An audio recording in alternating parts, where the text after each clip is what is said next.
Hey, what's going on, family? I just want to make a quick video just to share my experiences on what it's like to be driving here in Thailand.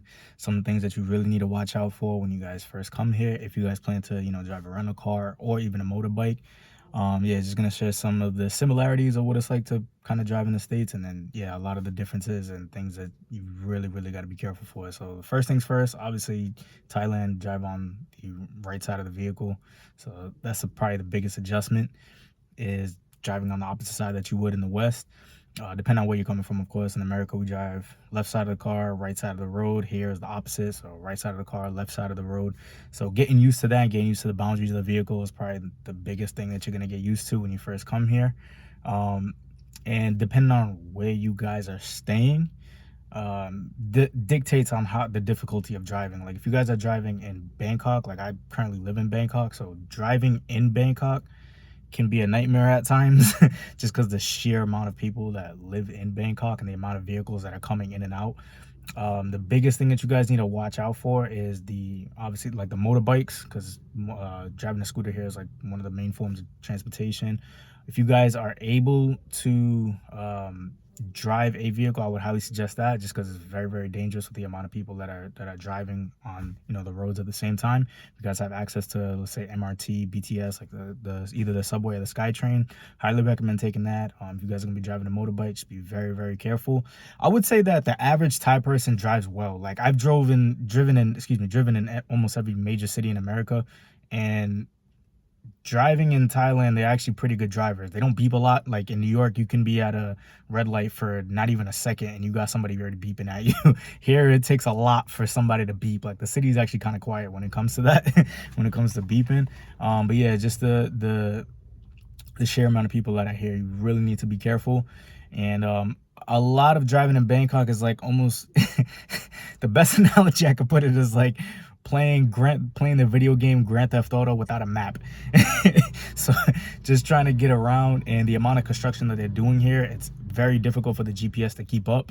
So a lot of the direction that you may get from GPS, I'm talking specifically in Bangkok, it might be different from the route that you're actually taking, just because they're building a new road like it feels like almost every day. So you really need to be mindful of that. However, on the flip side of that, if you guys are driving in the countryside, obviously you don't have to worry about traffic. There's hardly any traffic in the countryside, but the things that you really need to be careful for is, of course, like the roads, unfinished roads, construction. A lot of construction here in Thailand. It's obviously in the States there's a lot of signs and lights and stuff like that. Here it's not like that. So if you're driving at nighttime, it can be very, very dangerous in that regard. A lot of speed bumps aren't necessarily painted either, so I've had a couple times where I hit a speed bump at like 40 kilometers an hour because I didn't see it. It's just like a tiny bump in the road, same color as the asphalt and everything. So really need to be mindful of that. But if you're driving in the countryside, the stray animals is what you need to be mindful of, specifically the dogs. A lot of dogs will either sleep on the road, or the owner's house will be right on the side of the road, and sometimes they'll be right there. If they see a car, they might chase after it. Don't understand the logic behind that for a dog as far as survival skills, but trying to chase a car going 40 kilometers an hour doesn't make much sense. But they will do that. If you're driving on a motorbike, they will definitely, some, not all, of course, like some dogs will absolutely chase you, and you need to be mindful of that. It's funny, I'm gonna put another video up later, but sometimes people drive with a stick just in case they try to bite at your legs or something like that. If you gotta, swat them away, whatever you gotta do to get to your destination. Hey, that's I've seen that happen a few times. Driving in the countryside, yeah. So being aware of animals, unfinished roads, of course. And then if you're driving outside of the city, like let's say you're driving from Bangkok to Chiang Mai, I've done that a few times already. It's really a smooth ride. Like the roads in Bangkok are pretty good. Like in the main roads in the main city, the roads are pretty normal. Like they're actually pretty good. The highways, the motorways are fine. Really no issues regarding that. If you're driving down south, the roads are not as many lanes. Like if you're driving just out going north to like say to Chiang Mai or something like that, it's usually one or two lanes, just depending on where you're at.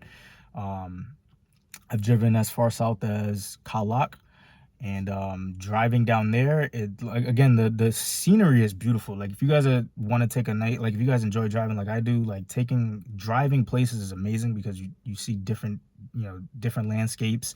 You see the countryside, you see the mountains, and it's a very, very therapeutic thing, can be, to be driving, whether it be outside of Bangkok or you're driving up north or down south, is very, very, can be very therapeutic, seeing the mountains and everything, the farm side. And yeah.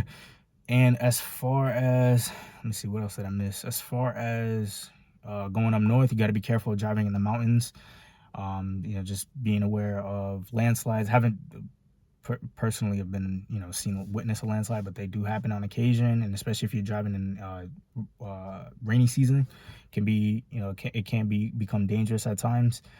Just gotta, just be mindful of, your speed and how you're driving and stuff like that. And it's pretty much it. Like as far as like I said, driving in Bangkok is a lot like playing the video game Grand Theft Auto. It's just like without a map, kind of just trying to figure out the city as you go. I don't read Thai currently at the moment, so yeah, it can be challenging at times, but following the GPS, it can help, but you just have to be aware of unexpected turns, lane closures. U-turns are on either the right side or the left side. It just depends on where you're at. So you could be driving on the right side, thinking you're in the fast lane, and then all of a sudden it turns into the U-turn lane, and you just got to be mindful of that. The lane changes, lane closures, unexpected construction coming out of nowhere. I've had multiple times I was driving at night, driving down south, and doing 100 kilometers an hour, and all of a sudden there's a barricade coming out coming out of nowhere, or you see like a cone randomly, like a car would turn left, car would get in the left lane, and all of a sudden I see a cone right there, like no sign or nothing. Just, you got to be very, very mindful of that.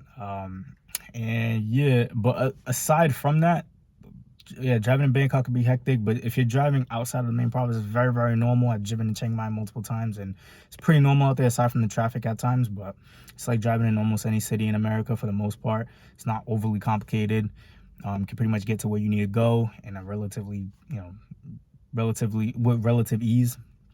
And yeah, trying to make sure I don't miss anything here, but yeah, that's the biggest thing, guys. Like, you're driving in Bangkok, you need to be aware of the roads are constantly changing, so your GPS may not be able to keep up. So just being, aware of general directions on where to go, understanding your main roads will help you out tremendously. Or if you can, just take the SkyTrain, BTS, or just take Grab. It makes things a lot easier. But of course, like if you have to drive, if you currently live here or whatever, it makes it easier for you to have a vehicle.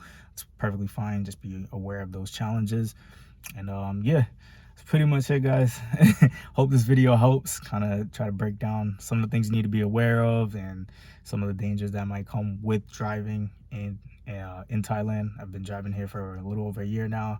I'm learning something new almost every day. So yeah, the people themselves, they can drive well, but the two things that you really need to be careful for: the motorbikes and the taxis. They kind of, and the city buses too.